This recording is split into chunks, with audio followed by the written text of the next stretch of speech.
this new ecosystem that we discussed, that we outlined, it's relying on very complex operational platforms in terms of technology. As I mentioned earlier, you can look at an oil field or an oil platform,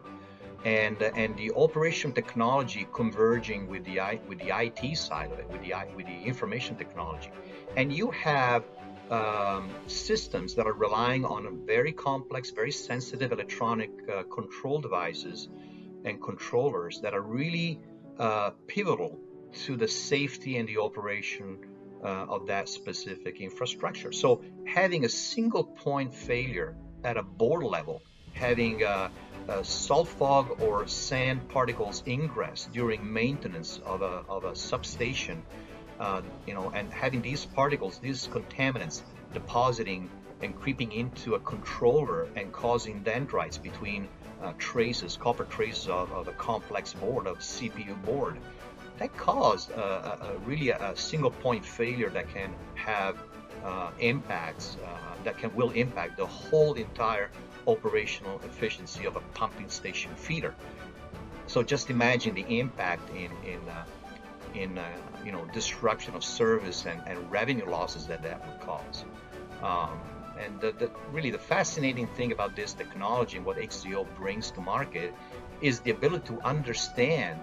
the application and the risk and the liability that end users, producers of energy or oil and gas or chemicals or gas are dealing with. Reliability is really translating into operational efficiency and profitability. If you consider also the safety implication of having a reliable platform, you have a very powerful set of drivers that XZO is addressing today. I can bring up several examples in the energy side, on the utility side, and when you look at the distributed energy resources, and for example, you look at a potential fault of a microgrid, of a solar hybrid microgrid somewhere off grid that powers a military site or a hospital. These are all mission critical platforms that are having to operate in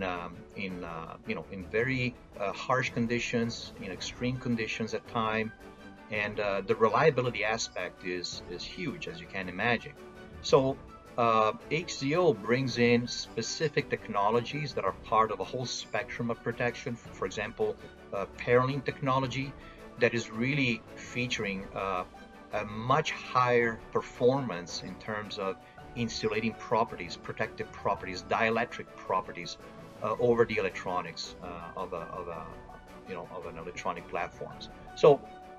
I think that it's safe to say that the key value driver for XZO is to really drive the material science and the processing and the coding process at a level that is today unmatched. And that's why we've been able to really drive adoption and interest from several global players in terms of optimizing the design of their platforms using XZO PARYLENE technology to increase reliability to new highs.